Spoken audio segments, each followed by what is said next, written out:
শুরু জনগণনার প্রথম ধাপ সেলফ এনুমারেশন পূরণ। অমিত শাহের এনুমারেশন ফর্ম জমার ভিডিও পোস্ট কেন্দ্রীয় স্বরাষ্ট্রমন্ত্রী। দিল্লির বাসভবন থেকে হাউজিং সেন্সাসের এনুমারেশন জমা দিয়েছি। দেশের উন্নয়ন যাত্রায় এই প্রক্রিয়া অত্যন্ত গুরুত্বপূর্ণ ভূমিকা নেবে। প্রত্যেক নাগরিকের কাছে সরকারি প্রকল্পের সুবিধা পৌঁছানো নিশ্চিত করবে। খুব শীঘ্রই আপনার বাড়িতেও জনগণনার আধিকারিকরা পৌঁছবেন। আধিকারিকদের সঠিক তথ্য দিয়ে সহযোগিতা করবে। সোশ্যাল মিডিয়ায় পোস্ট করে বার্তা কেন্দ্রীয় স্বরাষ্ট্রমন্ত্রী। চোখ রাখবো পরের খবরে। অভিনেতা রাহুল বন্দ্যোপাধ্যায়ের মৃত্যুর নিরপেক্ষ তদন্তের স্বার্থে মহিলা কমিশনের চেয়ারম্যান পদ ছাড়তে রাজি ম্যাজিক মোমেন্টসের অন্যতম কর্ণধার লীনা গঙ্গোপাধ্যায়। লিখিত বিবৃতি দিয়ে জানালো প্রযোজনা সংস্থা কেন এখনো ইস্তফা নয়। প্রশ্ন তুলেছেন টালিগঞ্জের শিল্পী থেকে পরিচালক ও প্রযোজকদের একাংশ। কাদের গাফিলতিতে মৃত্যু? তদন্ত হওয়া দরকার। কেন আমরা এইরকম একজন অ্যাক্টরকে হারালাম নেগলিজেন্সের জন্য? নিরাপত্তা যদি না থাকে তাহলে দায় এড়াতে পারেন না প্রোডাকশন হাউস, দায় এড়াতে পারেন না চ্যানেল। এই পরিস্থিতিতে বুধবার যে প্রযোজক সংস্থার সিরিয়ালে শুটিং করতে গিয়ে রাহুল বন্দ্যোপাধ্যায়ের মৃত্যু হয়েছে তাকে চিঠি দিল West Bengal motion picture artist forum. জবাব না পেলে যথাযথ পদক্ষেপ করার বিষয়ে হুঁশিয়ারিও দেওয়া হয়েছে। বিবৃতিতে বলা হয়েছে, গত কয়েকদিন ধরে এই মৃত্যুকে ঘিরে যে সমস্ত ঘটনা প্রকাশ্যে আসছে এবং প্রযোজক সংস্থার সঙ্গে যুক্ত বিভিন্ন মানুষ বিভিন্ন স্ববিরোধী মন্তব্য করছেন তাতে খুবই দ্বিধাগ্রস্ত হয়ে পড়েছে সবাই। এরকম স্ববিরোধী মন্তব্যের মাঝে হারিয়ে যাচ্ছে আসল প্রশ্নগুলো। কেন রাহুলকে এই দুর্ঘটনায় পড়তে হলো? তাহলে কি বিপদে পড়া যে কোনো শিল্পীকে বা কলাকুশলীকে বাঁচাবার কোনো ব্যবস্থা প্রযোজকদের তরফে আগে থেকে করা হয়নি? ওই বিপজ্জনক জায়গাতে শুটিং করা হলোই বা কেন? এরকম আরো অনেক প্রশ্নের উত্তর খুঁজছে ওর পরিবার, ওর বন্ধুরা, ওর গুণমুগ্ধ দর্শকরা আর ওর সহকর্মীরা। একটা সংস্থার তার ক্রেডিবিলিটি যখন এতটা বিশাল মাপের সংস্থা, তো তার রেসপন্সিবিলিটিটা কোথায়, দায়িত্ববোধটা কোথায়? অফকোর্স প্রোডাকশন হাউস সম্পর্কে বলছি, আর কার সম্পর্কে বলবো? সবার আগে সমস্ত দায়িত্ব প্রোডাকশন হাউসের ওপর বর্তায়। তারা চুপ করে আছে কেন? মুখে কুলু পেটে বসে আছে কেন? অভিনেতার মর্মান্তিক পরিণতিকে ঘিরে বিতর্কের কেন্দ্রবিন্দুতে যে প্রযোজনা সংস্থা, সেই ম্যাজিক মোমেন্টসের অন্যতম কর্মকর্তা লীনা গঙ্গোপাধ্যায়, যিনি পশ্চিমবঙ্গ মহিলা কমিশনের চেয়ারপারসন। ঘরে বাইরে তুমুল সমালোচনার মুখে রাহুল বন্দ্যোপাধ্যায়ের মৃত্যুর 3 দিন পর এবার ম্যাজিক মোমেন্টস সংস্থার তরফে বিবৃতি দিয়ে জানানো হলো, নিরপেক্ষ তদন্তের স্বার্থে মহিলা কমিশনের চেয়ারম্যান পদ ছাড়তে রাজি লীনা গঙ্গোপাধ্যায়। রাহুলের মৃত্যুর তদন্তে পক্ষপাতের কোনো ধারণা যাতে তৈরি না হয় তার জন্যই লীনা এমনটা চান বলে প্রযোজনা সংস্থার তরফে বিবৃতিতে দাবি করা হয়েছে। আর এখানেই নানা মহলে প্রশ্ন উঠছে, কেন এখনো ইস্তফার ইচ্ছা প্রকাশ? অভিনেতার মৃত্যুর 3 দিন পরও কেন এখনো গুরুত্বপূর্ণ সরকারি পদ আঁকড়ে রয়েছেন লীনা গঙ্গোপাধ্যায়? উনি তো বুঝতে পারছেন উনি কি কি সমস্যা তৈরি করেছেন ওনার প্রযোজনা সংস্থা। তাহলে উনি জানেন এই যে এটা আছে ওনার ফল্ট আছে, সেই জন্য ইচ্ছা প্রকাশ করছে। ইচ্ছা প্রকাশ নয়, উনি পদত্যাগপত্র পাঠান। এই কুম্ভীরাস্য জড়িয়ে কোনো লাভ নেই, ঠিক আছে? উনি যেন পদত্যাগটা করেন।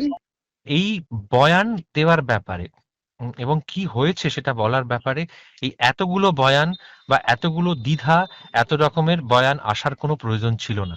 সত্যিটা প্রথমে যেটা ঘটেছে সেটা আমার মনে হয় প্রথম থেকে সেটা প্রতিষ্ঠা পেলে এবং সেটা প্রতিষ্ঠা দেওয়ার দিকে যারা ওই ঘটনাস্থলে উপস্থিত ছিলেন সেই ব্যাপারে তারা যদি আরেকটু সচেতন হতেন, হ্যাঁ, বা আরেকটু যদি স্পষ্ট হতেন, তাহলে আমার মনে হয় এটা সব পক্ষের জন্য সব থেকে গুরুত্বপূর্ণ, যিনি চলে গেছেন তার তার জন্য, তার সম্মানার্থে এটা জরুরি ছিল বলে আমার মনে হয়।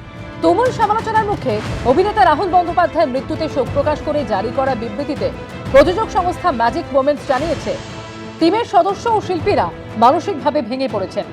ওই দিনের কাস্ট ও ক্রুদের সঙ্গে কথা বলে ঘটনার পূর্ণ বিবরণ সংগ্রহ করা হচ্ছে। প্রয়াত অভিনেতার পরিবারের প্রতিনিধি বা আর্টিস্ট ফোরামের কাউকে গোটা প্রক্রিয়ায় পর্যবেক্ষক হিসেবে যুক্ত করার প্রস্তাবও দেওয়া হয়েছে প্রযোজনা সংস্থার তরফে। ম্যাজিক মোমেন্টসের দাবি যে তারা চায় অভিনেতার মৃত্যুর নিরপেক্ষ ও পূর্ণাঙ্গ তদন্ত হোক।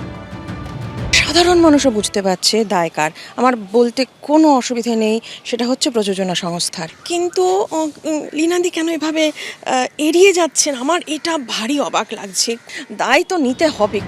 কাদের গাফিলতি, কাদের দায়িত্ব জ্ঞানহীনতা, কেন শুটিংয়ের অনুমতি নেওয়া হলো না, তাদের জন্য রাহুল বন্দ্যোপাধ্যায়কে অকালে চলে যেতে হলো। এই সব প্রশ্নের উত্তর কি আদৌ মিলবে? অনির্বাণ বিশ্বাস ও কৃষ্ণেন্দু অধিকারী রিপোর্ট, এবিপি আনন্দ, কলকাতা। অভিনেতা রাহুল বন্দ্যোপাধ্যায়ের মর্মান্তিক মৃত্যুতে রহস্য বাড়িয়েছে শুটিং ইউনিটের সদস্যদের একাংশের বক্তব্য। ঘটনার দিনই প্রোডাকশন ম্যানেজার দাবি করেন প্যাকআপের পর এই ঘটনা ঘটে, কিন্তু পূর্ব মেদিনীপুরের পুলিশ সুপার দাবি করেছেন এই ঘটনার সময় ক্যামেরা চলছিল। এদিকে রাহুল বন্দ্যোপাধ্যায়ের মৃত্যুর পর কার্যত তাঁর ঘাড়েই দায় চাপিয়েছেন রাজ্য মহিলা কমিশনের চেয়ারম্যান ও প্রযোজনা সংস্থার অন্যতম প্রধান কর্মকর্তা লীনা গঙ্গোপাধ্যায়। অভিনেতা রাহুল বন্দ্যোপাধ্যায়ের মর্মান্তিক মৃত্যু একগুচ্ছ প্রশ্ন তুলে দিয়েছে, রহস্য বাড়িয়েছে শুটিং ইউনিটের সদস্যদের একাংশের বক্তব্য। ঘটনার দিনই প্রোডাকশন ম্যানেজার দাবি করেন প্যাকআপের পর এই ঘটনা ঘটে। এটা কি শুটিং চলাকালীন হয়েছিল? প্যাকআপ হয়ে গেছে, আমি আর্টিস্ট ছাড়ছিলাম। কিন্তু পূর্ব মেদিনীপুরের পুলিশ সুপার দাবি করেছেন এই ঘটনার সময় ক্যামেরা চলছিল। ফুটেজ আমরা পেয়েছি শুটিং এর ফুটেজটা যখন লাস্ট তাকে দেখা গেছে জলে শেষ অবস্থায়, সেই অবধি ফুটেজটা আমরা পেয়েছি। এখানেই প্রশ্ন উঠছে, ব্যাকআপ হয়ে থাকলে ক্যামেরা চলবে কেন? ঘটনার পর রাহুল বন্দ্যোপাধ্যায়ের সহ অভিনেত্রী শ্বেতা মিশ্রর বক্তব্যেও স্পষ্ট, শুটিং চলছিল। একসাথে শুটিং করছিলাম, আধ ঘন্টা আগে আমরা একসাথে শুটিং করছিলাম। আমিও মরেছি, আমি ঠিক আছি। রাহুল দাকে দেখো না, রাহুল ঠিক আছে তো, আমাকে যেতে দিচ্ছে না। এখানেই প্রশ্ন উঠছে, প্রোডাকশন ম্যানেজার প্যাকআপের কথা বললেন কেন? তিনি কি কারো নির্দেশে কথা বলেছিলেন? তাহলে কি কিছু লুকোনো হচ্ছে? সত্যিটা আড়াল করার চেষ্টা হচ্ছে? যেটা হয়েছে সেটা নিয়ে প্রথম থেকে এতগুলো বয়ান না এলে ভালো হতো। এই যে একাধিক বয়ান, মানে ঘটনাটা ঘটার সন্ধ্যেবেলা থেকে ফ্লোট করতে আরম্ভ করেছে। প্রোডাকশন কন্ট্রোলাররা একরকম বলছেন, প্রযোজনা সংস্থার তরফ থেকে আরেক রকম বলা হচ্ছে। এই যে এতগুলো বয়ান যেগুলো কিঞ্চিত পরস্পর বিরোধী, এইটা কিন্তু মানুষের মনে সন্দেহটা বাড়াচ্ছে। এদিকে রাহুল বন্দ্যোপাধ্যায়ের মৃত্যুর পর কার্যত তার ঘাড়েই দায় চাপিয়েছেন রাজ্য মহিলা কমিশনের চেয়ারম্যান ও প্রযোজনা সংস্থার অন্যতম প্রধান কর্মকর্তা লীনা গঙ্গোপাধ্যায়। কোনো সিন ছিল না, সিন তো শেষ হয়ে গেছিল, মানে শুটিং তো শেষ হয়ে গেছিল, একটা ড্রোন শটও চেয়েছিল নিতে। অনেক সময় আর্টিস্ট চাইলে, এবং সেটা ওর একটা পারফেকশন ছিল, ডিরেক্টর ওই জন্যই নিতে চাইনি, কারণ ডিরেক্টর বলেছিল এখানে তো এই সিন এরকম কোনো নেই কিছু, আর ওই গল্পের সঙ্গেও যায় না। পুরো ব্যাপারটা আমি শুনেছি 5 মিনিটের মধ্যে হয়েছে, মানে ম্যাক্সিমাম 5 মিনিট থেকে 7 মিনিটে পুরোটা হয়ে গাড়িতে উঠেছে, এটা আমার শোনা। ওখান থেকে গাড়ি করে তখনও সেন্স ছিল, মানে ও তাকিয়েছিল। নানা মহলে প্রশ্ন উঠছে, রাহুল বন্দ্যোপাধ্যায় নিজে থেকে সমুদ্রে গেলেন, কেউ তাকে আটকালো না? এতগুলো লোকের সামনে ঘটনা ঘটলো, কেউ সময় মতো উদ্ধার করতে পারলো না? সব মিলিয়ে রাহুল চলে গেলেও তা নিয়ে রহস্য থেকেই গেছে। কৃষ্ণেন্দু অধিকারী রিপোর্ট, এবিপি আনন্দ। এবিপি আনন্দ, এগিয়ে থাকে, এগিয়ে রাখে।